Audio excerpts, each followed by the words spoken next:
Janata marriage bureau association కుటుంబ సభ్యులకు నా నమస్కారం. నేను మీ సాయిబాబా.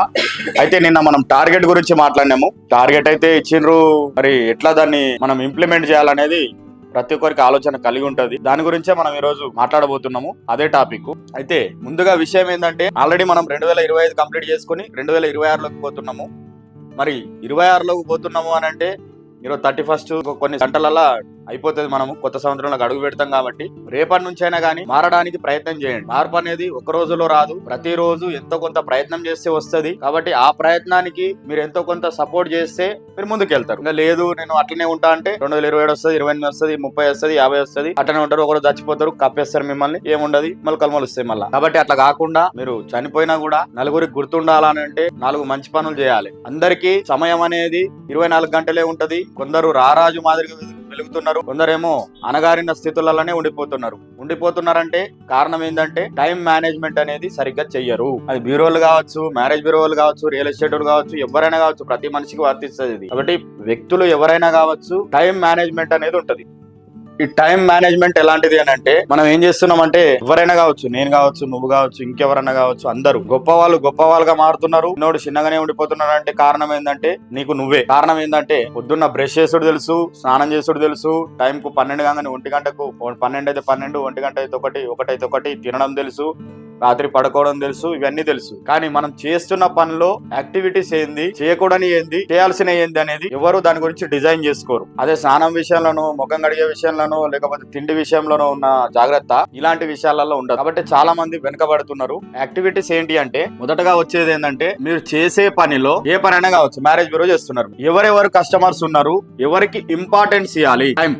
ఇంట్లో ఇంపార్టెంట్ విషయం ఏందనేది దాంట్లో మనం గుర్తించుకోవాలి. ప్రతిరోజు నేను ఏం చేయాలనుకుంటున్నా, దాంట్లో ఇంపార్టెంట్ ఎవరు అంటే, కొన్ని సందర్భాల్లో ఒక్కొక్క ఫైల్ కు రిజల్ట్ రాదు. మనం చేస్తున్న సమయంలో ఒక్కొక్క కస్టమర్ సర్వీస్ ఇవ్వలేకపోతున్నాం అంటే దాని గురించి మనము రాసుకోవాలి. బుక్ లో రాసుకున్నదే కాదు, ఇంప్లిమెంట్ చేసిన వాళ్ళే గొప్ప వాళ్ళు అవుతారు. నోట్స్ రాయడం ఎవరైతే అలవాటు చేసుకుంటారో నోట్లు సంపాదిస్తారు. నోట్స్ ఎవరైనా కావచ్చు, నువ్వు రాయి, నేను రాయి, నోట్స్ రాయడం అలవాటు చేస్తే ఏమవుతుంది అంటే, మన మైండ్ కి ఎక్కుతుంది. అప్పుడు ఆ మైండ్ అనేది మన కాన్షియస్ లో ఉంటది, మనకు ప్రతిదాన్ని చూపుతుంది. అది చాలా మంది ఏంటంటే నోట్స్ రాయరు. ఏముంది నాకేం చేసేది, అవసరమా, లెక్కలు రాయరు. ఒక ఇది ఉండదు, ఒక పద్ధతి ఉండదు. 10,000 ఇచ్చినంటే 10,000 ఇచ్చిన, ఎటు పోయినా ఏమో తెలియదు. కాబట్టి ప్రతిదీ ఏదైనా కావచ్చు, లెక్కలు అనేది ప్రతి సంస్థకు అవసరం, ప్రతి మనిషికి అవసరం. ఆ అవసరాన్ని గుర్తించి మనం పని చేసుకుంటూ పోవాలి. టైం అనేది మనం ఏ కస్టమర్స్ ఉన్నారు, ఎవరెవరు ఉన్నారు, ఎవరెవరికి సర్వీస్ ఇవ్వాలి, నెలలో మీరు పని చేస్తున్నారు, టార్గెట్ ఏమి ఇచ్చినాం, కనీసం 5 సంబంధాలు చూపించాలని అంటే 5 సంబంధాలు చూపించాలి అని అంటే నువ్వు ఎంతో కొంత దానికి ఫిక్స్ అయి ఉండాలి. అయితే నీకు ఏమైతుంది, నెలకి ఎన్ని వారాలు వస్తున్నాయి, 4 వారాలు వస్తాయి. ఒక వారం 2 చూపించిన, ఇంకో వారం 1, ఇంకో వారం ఇంకోటి, ఇంకో వారం 1, అంటే వారంకి ఒక్క సంబంధమే మీకు టార్గెట్. 10 చేస్తే 2,000 ఇస్తామా, 15 చేస్తే 3,000 ఇస్తామన్నాం అనేది అది మీ టార్గెట్, మీకు అది బోనస్ వస్తుంది. కాబట్టి ప్రతి ఒక్క వ్యక్తి ఏంటంటే వారానికి ఒక్క సంబంధమైనా చూపియలేరా. రోజు 2 సంబంధాలు చేస్తున్నప్పుడు 2 × 7 14 సంబంధాలు మీరు చేస్తున్నారు. 14లో మీరు ఒక్కరికి కూడా సంబంధం చూపించకపోతే మీరు పని చేస్తున్నట్ట చేయనట్ట. అంటే మీరు ఏం చేయాలా, ఖచ్చితంగా 100% చూపించాలి. కాబట్టి ఇది ఏదైతే ఉందో, మీకు నేను పెట్టిన టార్గెట్ ప్రతిరోజు ఒకటి చూపిమని అంటలేదు కదా, ప్రతిరోజు ఒకటి చూపిమంటలేదు, పోనీ ప్రతిరోజు 2 చూపిమని అన్నా. మరి ఎందుకు భయపడుతున్నారు? చాలా మంది నాకు తెలిసి మొక్కలు మాడిపోయినాయి. లోపల సత్తా ఉంది, మీరు అది బయటకు తీసుకొస్తే అందరం ముందుకు వస్తాం. ఎప్పుడన్నా అందరం గెలవాలి అని అంటే అందరం సమిష్టిగా పని చేయాలి. తెలియదు ఆమెను అడుగు, చూపించాలని నీకు చెయ్యాలి, ఆ ఫైల్ గురించి చెయ్యాలి అని ఉద్దేశం ఉంటే నువ్వు ఏదో విధంగా ఆమెను తెలుసుకుంటావు. మనం మీడియేటర్లు అందరం ఇక్కడనే ఉన్నాము, బయట ఎక్కడో అవసరం లేదు. బయట వాళ్ళకి ఏంటంటే లేక బాధపడుతున్నారు. మనది మన దగ్గర మనకే ఉన్నాయి సంబంధాలు. ఏ సంబంధాలు ఉన్నాయి, ఏ సంబంధాలు చేస్తున్నారు, గ్రూప్స్ కూడా డివైడ్ చేసినాము. ఆ సంబంధాలు ఏదైనా చూడండి. ప్రొఫైల్ ని ఎలా చేయాలి అంటే, ప్రొఫైల్ ని చూడాలా, ప్రొఫైల్ ను మనం మర్దన చేసుకోవాలా, నెమరేసుకోవాలా. ఏమని, పలానా ముదిరాజ్ అబ్బాయి, పలానా 93 డేట్ ఆఫ్ బర్త్, పలానా అబ్బాయికి 20 లక్షల ప్యాకేజ్ ఉంది, ఆ పిల్లగాడు ఎలా కోరుకుంటున్నాడు. అందరూ ఫైల్స్ నేను చూడని అంటలేరు కదా, ఒక్కడో ఇద్దరో చేస్తారేమో, ప్రతి ఎవరో ఒకరైతే చూడడానికి సిద్ధంగా ఉంటారు కదా. కాబట్టి ఈ విషయాన్ని మీరు మర్చిపోవద్దు. ఆ పిల్లగాడికి ఏం కావాలి, ఆయన రుచులేంది, ఆడ ఆల్రెడీ బయోడేటాలో ఎంతో కొంత ఇస్తాం ఇన్ఫర్మేషన్. మీకు అర్థం కాకపోతే రఘు సార్ను నన్ను అడిగి తీసుకొని దానికి తగ్గట్టు సంబంధం అనేది పెట్టండి. ఆయన 92, 93 డేట్ ఆఫ్ బర్త్ నువ్వు తీసుకుపోయి 90 పెడితే సెట్ కాదు. ఆయన అభిరుచులకు తగ్గట్టు ఉందా లేదా అనేది వెతకండి. ముదిరాజ్ గ్రూపులు ఉన్నాయి, ముదిరాజ్ సంబంధించిన అన్ని ఉంటాయి. ఏ కులమైనా కావచ్చు, ఏ మధ్యవర్తి అయినా కావచ్చు. పని చేసేటప్పుడు ఆయుధాలు అనేది సమకూర్చుకోవాలి. మనం అయితే ఆల్రెడీ అన్ని ఆయుధాలు సమకూర్చుకున్నాం. 1 by 1 ఇంతకు ముందు లేవు. మీకు గుర్తుందో లేదో కవితక్క. ఒకప్పుడు పరిస్థితి ఒక విధంగా ఉండే, అప్పటికిప్పటికి పరిస్థితులు మారినాయి అంటే ఏంది, మనం ఇంప్లిమెంటేషన్ లో మెల్లగా చేసుకుంటూ వచ్చినాము గ్రాడ్యువల్ గా. ఇలా నీ దగ్గరనే సంబంధాలు ఉన్నాయి, ఒకప్పుడు నన్ను అడుగుతుంటివి, ఆ పరిస్థితి ఇప్పుడు లేదు. ఒకసారి కూడా నువ్వు మాట్లాడతలేవు. ఎందుకు మాట్లాడతలేవు అంటే అవసరం లేకుండా చేస్తున్నాం.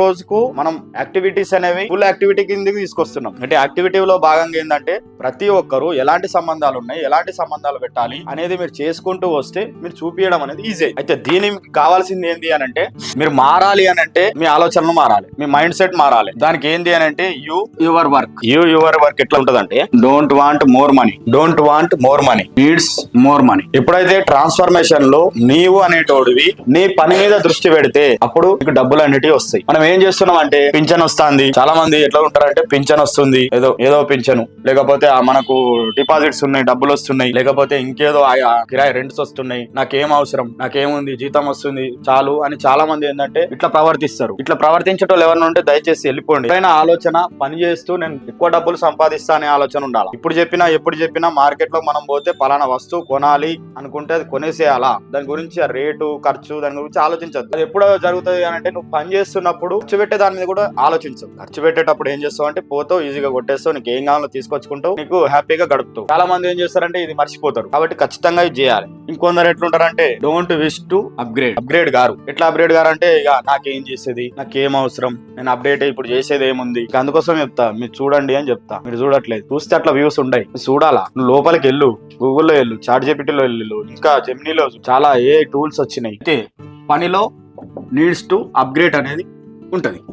వర్క్ చేద్దామనే ఇంట్రెస్ట్ ఉన్న వాళ్ళకి మాత్రమే ఉంటది. వర్క్ అవసరం లేదన్న వాళ్ళకి ఇట్లా ఉంటారు. ఇది వేస్ట్. ఇది నువ్వు మాత్రమే బతుకుతావు, నువ్వు మాత్రమే హ్యాపీగా ఉంటావు. ఇక్కడ మిగతా సమాజం కావచ్చు, నీ కుటుంబ సభ్యులు మాత్రం ఏమి హ్యాపీగా ఉండరు.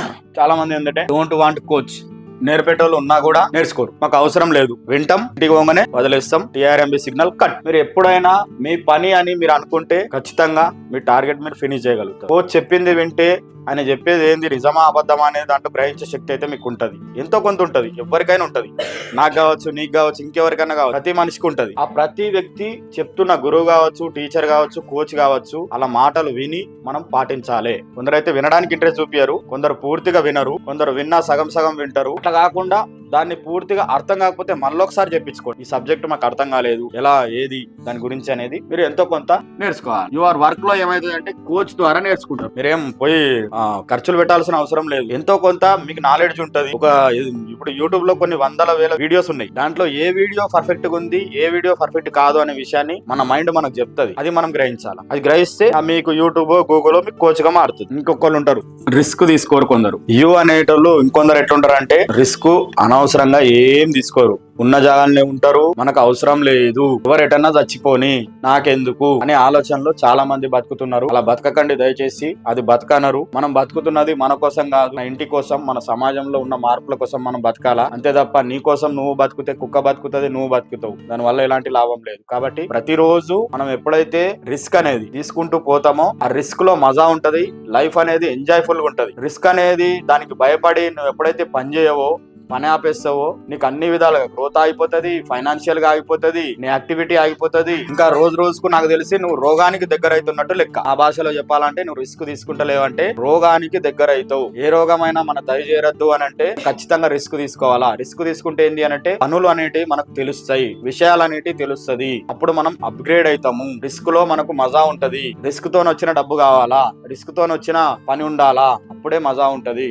అట్లానే డైరెక్ట్ ₹1,00,00,000 వస్తే మజా రాదు. ఇది గుర్తుంచుకొని పని చేయాలి. ఇప్పుడే మన ఆరోగ్యం కావచ్చు, మన యాక్టివిటీస్ కావచ్చు చాలా సూపర్ గా మారుతావు, సూపర్ పవర్ గా మారుతావు, 4 విధాలుగా నువ్వు ఎదుగుతావు, నలుగురికి ఆదర్శం అవుతావు. ఇవన్నీ ఆలోచించుకొని చేయాలి. ఎప్పుడైతే నీ వర్క్ లో మార్పులు వస్తాయో అప్పుడు టేక్ రిస్క్. కాబట్టి మీకు ఇచ్చిన టార్గెట్ టైం మేనేజ్మెంట్ చేస్తూ మీలో ఉన్న యూను చంపేసి యువర్ వర్క్ లోకి వెళ్ళండి. ఎవరైనా కావచ్చు, మధ్యవర్తులు కావచ్చు, రియల్ ఎస్టేట్ కావచ్చు, లేకపోతే ఇంకెవరైనా కావచ్చు, ఎవరు చేసినా పనిలో మార్పులు ఏంది అని అంటే నువ్వేంది, నీ పని ఏంది. అందరికి 24 గంటలే. ఆ 24 గంటలలో నువ్వు ఎలా టైం మేనేజ్మెంట్ చేస్తున్నావు అనేది ఇంపార్టెంట్. కాబట్టి ఎప్పుడు చెప్పినా టైం మేనేజ్మెంట్ లో ఏంది అని అంటే నీకు నిజంగా ఇంపార్టెంట్ విషయాలు ఏంది, అవసరాలు ఏంది, నీ ఆర్థిక పురోగతిని ఎవి పెంచుతాయి, నువ్వు దేనికి టైం ఇస్తే నీకు ఫ్యూచర్ ఉంటది, నువ్వు దేనికి టైం ఇస్తే నీకు నెల రాగానే ఇన్సెంటివ్ వస్తుంది, దేనికి టైం ఇస్తే నీకు అన్ని విధాలుగా ఉపయోగపడుతుంది అనేది రాసుకోవాలా. ఇది డైరీలో రాసుకోవడమో లేకపోతే ఇంకేదో చేయడమో కాకుండా మనం పని చేస్తున్న సమయంలో కూడా ఏ వ్యక్తి అయినా కావచ్చు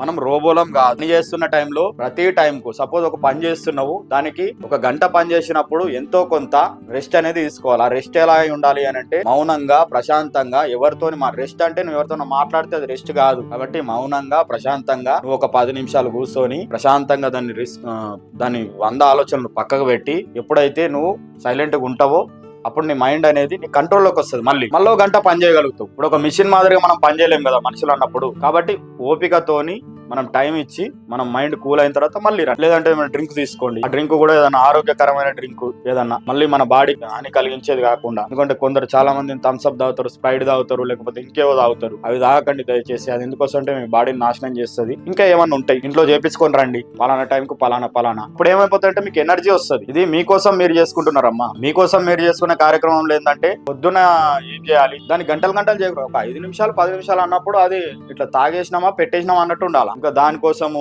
సాపవరిసి ఇంకా మళ్ళీ గంట కూర్చొని మళ్ళీ గంట చేసి లేకపోతే తాక్కుంటా గంటలు ఇంకొక ఇతరులతో మాట్లాడినామంటే ఇంకా మళ్ళీ టైం అనేది తిరుగుతూనే ఉంటది. కాలచక్రం ఆగదు. ఆగుతున్నది ఎవరయ్యా అంటే మనం ఆగద్దు. దానికి ధీటుగా నడవాలి అని అంటే మన టైం మేనేజ్మెంట్ అనేది అంత గట్టిగా ఉంటే మనం ఎవరితో మాట పడాల్సిన అవసరం లేదు. చాలా మంది టైంకి వస్తలేరు, టైంకు ఉంటలేరు అంటే కారణం ఏంటి అని అంటే టైం మేనేజ్మెంట్ వాళ్ళకు అస్సలు లేదు అని అర్థం. 9:30కు రావాలనుకుంటే నువ్వు ఖచ్చితంగా రాగలవు. నువ్వు చేస్తున్న మిస్టేక్ ఏంది అని అంటే నెగ్లిజెన్సీ. ఏమనడు ఏముందిలే, ఏదో ఒక రోజు ప్రతి మనిషి మీద ప్రేమ ఉంటది. ఆ ప్రేమ అనేది విసుగ్గా మారుతుంది. విసుగ్గా మారిన తర్వాత విరక్తిగా మారుతుంది. విరక్తిగా మారిన తర్వాత ఎల్లమ్మ అని పంపిస్తారు. కాబట్టి టార్గెట్ మీద దృష్టి పెట్టుకుంటూ టైం మేనేజ్మెంట్ మీద దృష్టి పెట్టుకుంటూ మీకు ఇచ్చిన టార్గెట్ చాలా చిన్నది అని మీకు గుర్తు చేస్తున్నా ఈ సందర్భంలో. కాబట్టి అందరూ పని చేసుకొని ఎవరి పనులలో వాళ్ళు నిమగ్నం కావాలని కోరుకుంటున్నా. మరి ఈ విషయం అర్థమైందని నేను అనుకుంటున్నా. ఎవరైనా కావచ్చు, టైం అనేది మేనేజ్మెంట్ చేస్తూ మీ బ్రతుకును మంచిగా మార్చుకోండి. జై భారత్.